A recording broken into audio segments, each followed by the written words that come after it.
بسم اللہ الرحمن الرحیم، السلام علیکم ورحمۃ اللہ۔ عمران خان نے already supreme court of Pakistan میں بہت ساری درخواستیں دے رکھی ہیں، اور اس میں 9 مئی کے مقدمات بھی شامل ہیں۔ بلکہ 9 مئی کا سارا جو مقدمہ ہے، جس کے اوپر عمران خان اور عمران خان کی پارٹی کو شدید ترین انتقامی کارروائی کا نشانہ بنایا گیا، عمران خان نے اس کے اوپر بھی سپریم کورٹ آف پاکستان میں درخواست دائر کر رکھی ہے۔ بلکہ اب تو عمران خان یہ بھی چاہتا ہے کہ ایک جوڈیشل کمیشن بنا دیا جائے جو ٹاپ کے سینئر ججز ہیں ان پر مشتمل ہو، جو کہ 26 نومبر کو اتنا بڑا سانحہ ہوا ہے اس کی تحقیقات کریں، اور دوسری جانب جو 8 فروری کے انتخابات ہیں اس کی بھی تحقیقات کریں۔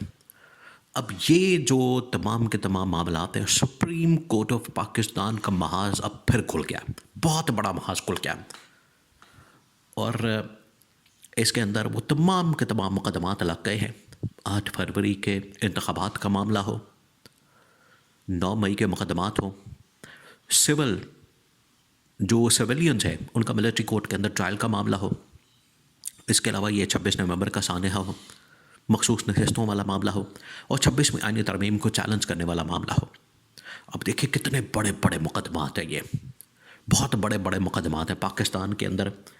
ان مقدمات کے اوپر ساری کی ساری سیاست ہو رہی ہے، اور سارا کچھ ان کے گرد گھوم رہا ہے۔ یہ جو 5-6 بڑے مقدمات ہیں، 8 فروری کے انتخابات، 9 مئی کے مقدمات، پھر اس کے بعد مخصوص نشستوں کا معاملہ، 26ویں ترمیم، یہ تمام وہ مقدمات ہیں جن کے اوپر ساری سیاست ہو رہی ہے۔ اب یہ سپریم کورٹ کے اندر لگ گئے ہیں، یہ بہت بڑے مقدمات ہیں۔ اب سپریم کورٹ کے اندر آپ کو پتہ ہے، دیکھیں یہاں پر جو واردات ڈالی جانی ہے اس کو بھی آپ نے ذہن میں رکھنا ہے۔ ایسا نہیں ہونا کہ یہاں سے جو فیصلے نکلنے ہیں وہ عمران خان کے حق میں چلے جائیں گے، یا میرٹ کے اوپر ہوں گے، یا انصاف ہوگا۔ یہ جو پچھلے 2-4 مہینے کے اندر سپریم کورٹ آف پاکستان کو جس طریقے سے اپنے ہاتھ میں کیا گیا ہے، اس کا اب رزلٹ نکلنا ہے، اب اس کا نتیجہ نکلنا ہے، اب حکومت کو اس کا فائدہ ملنا ہے، اب انہوں نے پھل کھانا ہے اس کا۔ جو انہوں نے پورا ایک درخت لگایا، پودا لگایا، وہ اب پھل کھانے کا ان کا وقت آیا۔ وہ کس طرح سے؟ وہ اس طرح سے کہ ابھی چند دن پہلے جو سپریم کورٹ آف پاکستان کے اندر سب سے سینئر جج ہیں وہ ہے جسٹس منصور علی شاہ۔ اب جسٹس منصور علی شاہ نے کہا کہ انہوں نے لکھ دیا چیف جسٹس آف پاکستان کو خط، نہ صرف چیف جسٹس بلکہ یہ جو آئینی بینچ بنا ہوا ہے اس کے سربراہ جسٹس معین الدین خان، اس کو بھی خط لکھا، اور کہا کہ یہ پاکستان کے اندر اتنے مسائل موجود ہیں، اتنے مقدمات ہیں، ان کے اندر اتنے معاملات ہیں، 26ویں آئینی ترمیم ہو جائے، یا پھر اس کے علاوہ 9 مئی کے مقدمات ہو جائے، 8 فروری کے انتخابات ہو جائیں، مخصوص نشستیں ہو جائیں، یہ تمام کے تمام مقدمات پینڈنگ ہیں۔ بلکہ ان کو ہم نے سائڈ پر رکھ کے سب سے پہلے جو فیصلہ کرنا ہے وہ کرنا ہے 26ویں آئینی ترمیم کا، کہ واقعی میں پارلیمنٹ کو اس قسم کا اختیار حاصل ہے کہ وہ، کیونکہ یہ جو 26ویں آئینی ترمیم کی گئی ہے، دیکھیں پاکستان کے اندر بھی جتنے انڈیپینڈنٹ مائنڈ کے لوگ ہیں جو اس کے اوپر ایکسپرٹ اپینین رکھتے ہیں، کس کے اوپر؟ آئین کے اوپر، کانسٹیٹیوشن کے اوپر، ان کا یہ ماننا ہے کہ یہ جو 26ویں آئینی ترمیم ہے یہ آئین سے بالکل متصادم ہے، آئین کی روح کے خلاف ہے۔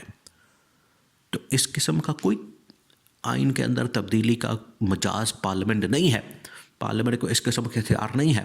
اب آج پارلیمنٹ چاہے تو یہ کہے کہ اب ہم نے تاحیاتی یہ سیٹ اپ برقرار رکھنا ہے، تو کیا یہ ترمیم کی جا سکتی؟ نہیں کی جا سکتی۔ یا ہم نے 10 سال جو ہے وہ حکومت میں رہنا ہے، اور 10 سال کا ٹینیور ہمارا ہو گیا ہے، تو یہ کیا ترمیم کی جا سکتی؟ نہیں کی جا سکتی، کیونکہ یہ آئین کے روح کے خلاف ہے۔ اس وجہ سے یہ بالکل ان کو ایسی پاور یا اختیار نہیں ہے کہ جو دل میں آئے ان کا کرتے پھریں اپنے فائدے کے لیے۔ تو یہ جو انہوں نے 26ویں آئینی ترمیم کی، یہ اسی کانٹیکسٹ میں کی گئی تھی کہ جو سپریم کورٹ آف پاکستان ہے اس کو اپنے فائدے کے لیے استعمال کیا جائے، جو کہ اب وقت آ گیا ہے۔ اب عمران خان نے تو اپنی دانست میں، یا عمران خان نے تو اس لحاظ سے یہاں پر یہ پٹیشن جو درخواستیں دی ہیں کہ سپریم کورٹ پاکستان ان کے ساتھ انصاف کرے گا، میرٹ کے اوپر فیصلے کرے گا، اور 26ویں آئینی ترمیم، 8 فروری کے انتخابات، 9 مئی کے مقدمات کے اوپر یہ میرٹ کے اوپر فیصلے ہوں گے۔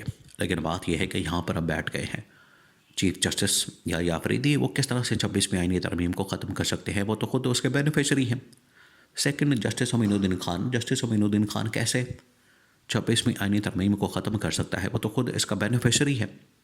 اب ہوگا یہ کہ دو چیزیں ہیں. ایک تو یہ کہ اس وقت 26 نومبر سے توجہ ہٹانے کے لیے بڑا ضروری ہو گیا.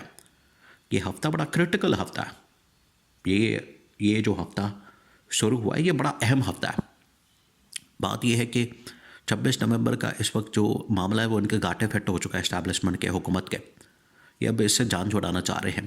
ایک تو توجہ ہٹانے کے لیے یہ کبھی نئے سیٹ اپ کی باتیں، ملاقاتیں، اس کے بعد یہ سپریم کورٹ کے اندر کیسز لگا کے تو ہر روز یہ سپریم کورٹ کے پر اب نظریں جم جانی پورے پاکستانی قوم کی. یہاں سے جو ریمارکس آنے ہیں، یہاں سے جو آبزرویشن آنی ہے، یہاں سے جو ریمارکس نکلنے ہیں فیصلے، یا اس سے پہلے ان کی جانب سے جو باتیں سامنے آنی ہے اس کو ہیڈ لائن کے طور پر اس کے بڑے بڑے پھٹے چلائے جائیں گے اور ان کے اوپر بات ہوگی. تو وقتی طور پر 26 نومبر کا جو ثانیہ ہے اس کے پر توجہ ٹل جائے گی، ورنہ پورا انٹرنیشنل میڈیا اس کے اوپر رپورٹ کر رہا ہے. تو ایک تو یہ مقصد ہے. دوسرا مقصد یہ ہے جو کہ سب سے بڑا ہے کہ ان کو فوری طور پر یہ سارے کے سارے فیصلے اپنے حق میں چاہیے حکومت کو. 8 فروری کے انتخابات، 9 مئی کے مقدمات، سویلینز کا فوجی ٹرائل، 26ویں آئینی ترمیم، وہ یہ چاہتے ہیں کہ یہ ایک ہی وقت میں تمام مقدمات کے اوپر فیصلہ چنا کے تو ان کے اوپر جو سیاست ہوتی ہے وہ دروازے بند کر دیا جائے اور یہ تمام مقدمات حکومت کے حق میں چلے جائیں، ان کے فیصلے حکومت کے حق میں کروا دیا جائے.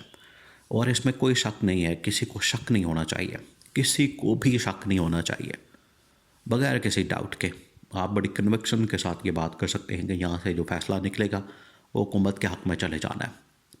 حکومت کے اسی وجہ سے تو یہ 26ویں آئینی ترمیم کر کے تو یحییٰ آفریدی کو یا جسٹس امین الدین خان کو لگا دیا گیا تھا. ایک کو آئینی بینچ کا سربراہ، دوسرے کو چیف جسٹس، کیونکہ ان سے فائدہ لینا ہے، ان سے فیصلے لینے. اور آج وہ وقت آ گیا، آج وہ فیصلے لے کے تو مکمل طور پر جو ڈائنامکس ہیں وہ بدل دینی ہے. اور اس حکومت کو کسی طریقے سے لیجٹمائز کرنے کی یہ اب سازش کی جا رہی ہے کہ لیجٹمیسی کسی طرح سے تو فراہم کی جائے. عوام کی سپورٹ تو ہے نہیں، تو آخرکار یہ جو سپریم کورٹ کے اندر ہم نے اپنا لوچہ تالا کے تو سپریم کورٹ کو بالکل اپنے ہاتھ میں کر لیا، تو آج اسے فائدہ حاصل کیا جائے. تو یہ فائدہ لینے جا رہے ہیں سپریم کورٹ سے. یہاں سے جو فیصلے نکلنے ہیں حکومت کے حق میں جانے ہیں. حکومت ایسے بعد میں موجیں مارے گی اور عیاشی پروگرام اگلا 1 سال اور نکالنا چاہتے ہیں، لیکن یہ پیپلز پارٹی کو اور نہ ہی اسٹیبلشمنٹ کو یہ بات قابل قبول ہونی ہے. یہ بھی آپ نے بات ذہن میں رکھنی ہے. فیصلے تو لے لیں گے لیکن بہت سے طاقتور حلقوں اور جماعتوں کو یہ کبھی بھی فیصلے حکومت کے حق میں ہضم نہیں ہونے.